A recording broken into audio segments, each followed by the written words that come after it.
Graça e paz, mais uma vez estamos aqui para dar continuidade ao nosso programa Cura para a Alma. E hoje eu quero dar para você a receita do bolo. Até aqui você já compreendeu que nós somos espírito, habitamos em um corpo e possuímos uma alma. O espírito, o elo de ligação entre nós e Deus, o nosso corpo, a parte física, e a nossa alma, o nosso intelecto, o nosso psique, as nossas emoções. E a alma, ela se alimenta das emoções. De maneira que se você ter emoções saudáveis, você obviamente vai desfrutar de uma vida saudável. A sua alma será uma alma saudável. Mas se você alimentar-se daquelas coisas ruins, das tristezas, das angústias, ou você ser uma pessoa que vive em um mundo de amargura, de tristeza, de ressentimento, certamente a sua alma vai ficar doente. E aí, como nós já falamos nos programas anteriores, você precisa reconhecer o processo e saber como lidar com as emoções, tanto as boas quanto as ruins, que pode, com certeza, vai interferir no nosso bem-estar emocional e também no nosso bem-estar físico. Porque a sua alma ficando doente e você não cuidar da doença, essa doença vai tornar-se uma doença psicossomática. São aquelas doenças que são resultados da falta de saúde emocional. E ao longo dos programas Cura para a Alma, nós temos abordado esse tema. E hoje eu quero dar uma palavra que eu diria então que é a receita do bolo. O que fazer? Se você já sabe que você tem uma alma e essa alma fica doente e a maioria das vezes essa doença parte dos relacionamentos porque você não sabe conviver com uma série de coisas, com as tristezas, com as decepções, com as angústias, com as frustrações, você não sabe lidar com as raízes de amargura, enfim. O que você precisa fazer? E aí eu quero dar uma receita bem prática para você. Há um provérbio que diz que o pior doente é aquele que não se acha doente.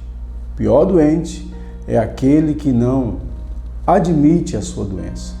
Então, o primeiro processo é esse aí. Nós falamos no último programa que nós gravamos, que você precisa reconhecer. Eu disse aqui que eu conheço pessoas que estão sendo destruídas por uma doença silenciosa chamada diabetes e elas não admitem. Apesar de já terem sofrido, inclusive perdas de membro, ter sofrido amputações, elas continuam negando a doença, continuam comendo açúcar e fazendo uma série de coisas que não ajudam em nada a controlar a doença. Essas pessoas estão negando a existência de uma doença e elas não querem e não admitem ser chamadas de pessoas portadoras do diabetes. Assim são as doenças emocionais. Se você não admitir que você é uma pessoa que não é bem resolvida emocionalmente e você não buscar ajuda, você vai viver uma vida muito infeliz. Então, o pior cego é aquele que não quer enxergar. Existem pessoas que se acostumam com tudo. Existe um grande artista, ele é portador de uma deficiência visual. E um dia uma equipe médica de um outro país ofereceu para ele, depois de estudar, de saber o diagnóstico dele, e ofereceu para ele fazer uma cirurgia que, no ponto de vista da medicina, daria resultado. Surpreendentemente, ele disse que não queria, ele rejeitou, porque ele disse que já tinha se adaptado. Inclusive, o sucesso que ele alcançou foi na sua deficiência visual. E ele não queria, então, rejeitou a cirurgia. Existem pessoas que tomam esse tipo de decisão, mas se você é uma delas e quer viver com os seus dilemas, com as suas dores, com o seu sofrimento, é uma opção, nós só temos que respeitar. A dica aqui é para quem realmente quer sair desse calabouço, dessa angústia, quer sair desse cativeiro das emoções. Então reconheça. Então você precisa enfrentar o problema de frente. Se você tem um problema e esse problema ele causa um mal para você, não adianta fugir. Lembra que nós falamos no último programa que existem os mecanismos de defesa? Você projeta nas pessoas, você não reconhece, você não se sente realmente, não sente realmente que é uma necessidade, você não está nem aí, mas chega um momento em que os mecanismos de defesa eles não funcionam mais. E aí a pessoa, para buscar alívio, busca fazer coisas e fazem coisas terríveis. Ao longo da minha vida, trabalhando com cura para a alma, eu já vi pessoas em situações muito complicadas. Pessoas com sérios problemas de compulsão na área da sexualidade, na área das finanças, pessoas que fugiam o tempo todo no trabalho, porque nunca queria parar para encarar de frente. Então, se você tem um problema, você precisa parar e encará-lo de frente. No livro Libertação, eu costumo dizer que libertação não é para quem precisa, libertação é para quem quer. Cura para a alma não é para quem precisa, porque todos nós, em alguma área da nossa vida nós precisamos melhorar.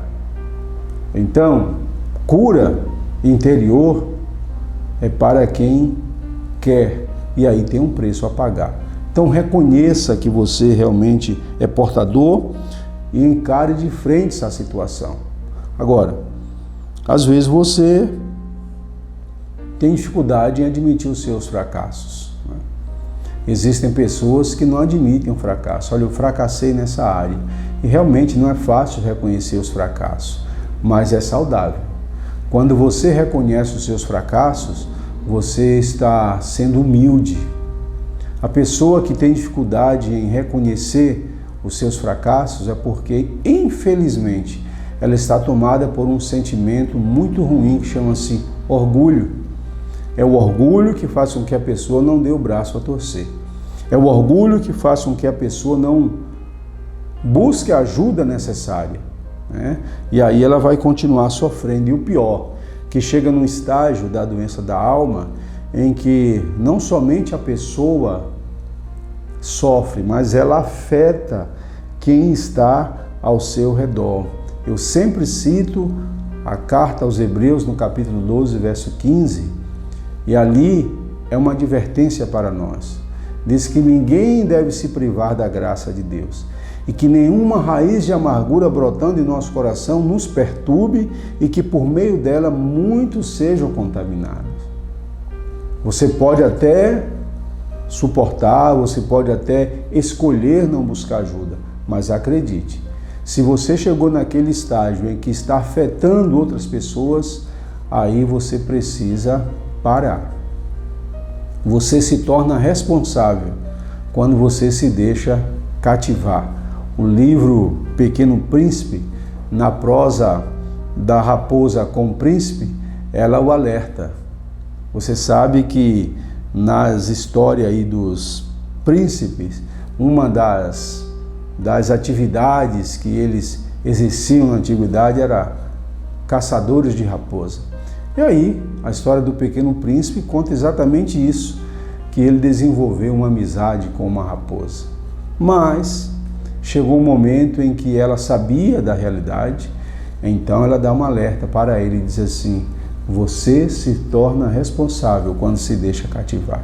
Então, quando nós cativamos pessoas, quando nós convivemos com pessoas, nós precisamos amá-las e respeitá-las. E se você não cuidar da sua alma, das suas emoções, vai chegar um momento que você vai ferir aquelas pessoas que estão do teu lado, aquelas pessoas que te amam, aquelas pessoas que se doam por você, aquelas pessoas que precisam de você.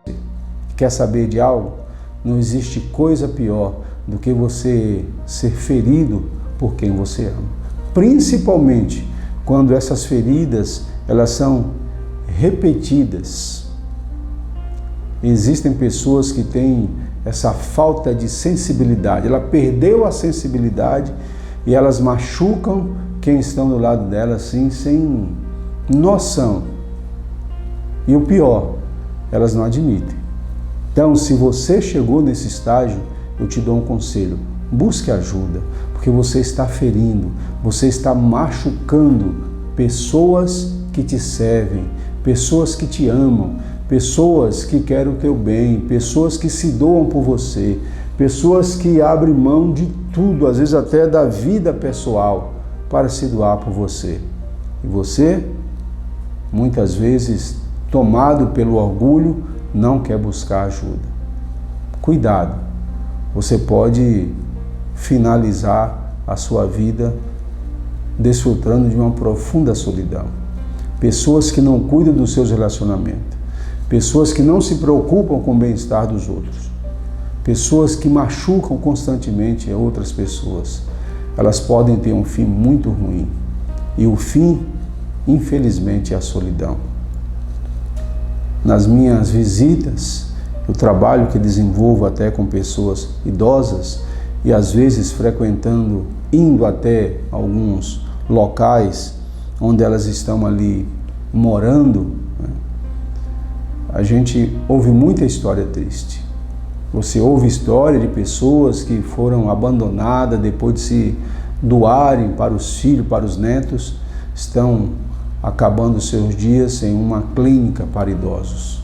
Às vezes clínicas até boas, elas têm uma vida muito boa, mas elas não têm a presença. É muito triste, mas acredite, conheço muitas pessoas que estão ali, porque elas estão colhendo, sabia? Elas estão colhendo o que elas plantaram, porque na vida inteira, a vida inteira, elas machucaram, feriram, não fazia questão de ter pessoas por perto, e quando chegou a velhice, ela estava sozinha, porque ninguém queria ficar por perto. Então, cuidado, cuide das suas emoções, se não por você, mas pelas pessoas que te amam e que te ajudam a vencer na vida.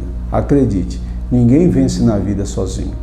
Deus, quando quer nos abençoar, Ele decide colocar pessoas. Eu gosto muito de um texto da Bíblia, já preguei sobre isso, quem sabe falarei sobre isso em um dos nossos programas. Quando Deus chega para Caim, lá no jardim, depois que Adão e Eva foram expulsos do jardim do Éden, eles tiveram 2 filhos, Caim e Abel. E chega um momento em que ambos vão ofertar ao Senhor e Deus aceita a oferta de Abel, ao passo que rejeita a oferta de Caim. E Caim fica muito triste, ele fica chateado. E chega um momento em que ele tem tanta ira do seu irmão que ele o leva para o campo e o mata. Depois que ele comete o assassinato, Deus faz uma pergunta para ele e diz assim: Caim, onde está o teu irmão Abel? E a resposta é: não sei, por acaso sou eu guardião do meu irmão? E aí Deus diz assim: eu vi o que você fez. A terra clama pelo sangue do seu irmão que você derramou. Então eu prego uma mensagem e a pergunta é: onde está o teu irmão? Onde está aquela pessoa que Deus colocou do teu lado para te abençoar? Onde está aquela pessoa que Deus colocou do teu lado para te ajudar a vencer, para te ensinar a amar, para te ensinar a suportar, para te ensinar coisas, porque Deus faz isso. Deus disse que não é bom que o ser humano viva só. Então, se você acha que você pode viver sozinho, cuidado. Cuide dos seus relacionamentos. Você precisa cuidar dos seus relacionamentos. Então, reconheça que você é uma pessoa que tem facilidade de ser ferida. Reconheça que você é uma pessoa sensível, que a sua sensibilidade ela pode ser afetada por pouquíssimas coisas. Existem pessoas que não sabem receber ou não. Existem pessoas que, se você passar por elas e você não as cumprimentar porque você não viu ou distraiu, elas vão ficar profundamente magoadas. Eu me lembro que quando eu enfrentei uma cegueira, por 2 anos eu perdi 95% da visão, e teve um momento que eu evitei sair, ir até o supermercado com a minha família, e às vezes eu ficava muito na recepção ali da igreja, e passava pessoas por mim e eu não as via. Realmente, eu estava com 5% de visão, só vi um borrão na minha frente. E isso durou mais de 1 ano. Eu me lembro que um dos dias em que eu estava pregando, eu senti no coração de falar, eu não tinha falado para ninguém que eu estava passando por aquela situação, era algo muito pessoal meu com Deus. Eu acreditava no milagre, realmente eu passei por esse milagre. Mas eu me lembro que um dia Deus mandou testemunhar. Eu estava pregando domingo pela manhã e eu testemunhei que eu estava enfrentando uma cegueira mais de 95% nas 2 vistas, já tinha passado por várias cirurgias. Acreditem, após a mensagem, muitas pessoas da comunidade vieram me pedir perdão, porque passavam por mim na rua ou até mesmo da igreja e eu não as via, não as cumprimentava. E elas estavam magoadas, porque passavam e diziam assim, nossa, o pastor passou por mim, nem me deu um oi. Mas elas não sabiam que eu estava enfrentando 95% de cegueira nas 2 vistas. Foi um milagre que Deus fez na minha vida. Qualquer hora dessa eu conto para você. E como foi importante eu manter o meu equilíbrio emocional, até mesmo na dor, na luta. Então é importante você cuidar disso aí. Reconheça que você já feriu ou fere outras pessoas. Acredite. Essa semana eu assisti a um vídeo muito interessante. Uma senhora de 90 e poucos anos. Perguntaram para ela qual é o segredo da longevidade. Sabe qual foi a resposta dela? Não guardar raiva de ninguém. Ela disse, se você guardar raiva de alguém, a única pessoa que vai ser prejudicada é você. A raiva só faz mal para quem sente, porque a pessoa que deveria ou que mereceria não está sentindo nada. Então, acredite, ela diz assim, creia, você já feriu pessoas, já machucou pessoas. Então existem pessoas que vão nos ferir, que vão nos machucar, mas quantas você já feriu e você já machucou? Pense nisso. Por último, você precisa se dispor para Deus. Reconheça que sem Deus você não vai conseguir se livrar de todas estas mazelas que atingem a tua alma. Perdoar não é um sentimento. Perdoar é uma decisão, é uma escolha. Você escolhe, você decide perdoar. E o princípio é, acredite, você feriu pessoas. Existem pessoas que você machucou. Então, procure essas pessoas, libere perdão, peça perdão. Mas eu não consigo, coloca a Deus. Se você não consegue, fala para Deus, Senhor, eu estou ferido, eu estou machucado, eu não consigo perdoar, mas por favor me ajude. E Ele vai te ajudar. Deus é o nosso refúgio, é a nossa fortaleza, é o nosso socorro bem presente nas horas da angústia. Se a angústia, se a tristeza, se a dor está atingindo teu coração, você não consegue liberar perdão, você não consegue lidar com os seus traumas, com as suas angústias, peça para Deus, Ele vai te ajudar. Que o Senhor te abençoe, que o Senhor te guarde. Como sempre, estou disposto a te ajudar. Nos procure. Nós vamos ter agora no dia 18, 19 e 20 a nossa segunda edição da Casa Shekinah, Seminário Cura para a Alma. Se você quiser, pode participar, nos procure aqui na TV ou na loja Life, ou então o nosso telefone que vai aparecer no rodapé. Nos procure, queremos te ajudar a sair desse labirinto de dor e de sofrimento. Fique na paz, Deus te abençoe. Se você quiser participar do seminário Cura para a Alma, quero deixar para você alguns depoimentos de pessoas que participaram e que hoje têm a sua vida totalmente transformada. Fique com os depoimentos das pessoas então que participaram desse seminário e participe conosco. Graça e paz, queridos, tudo bem? passando aqui para dizer que eu participei da Casa Shekinah. Foi algo assim sobrenatural, foi um divisor de águas na minha vida.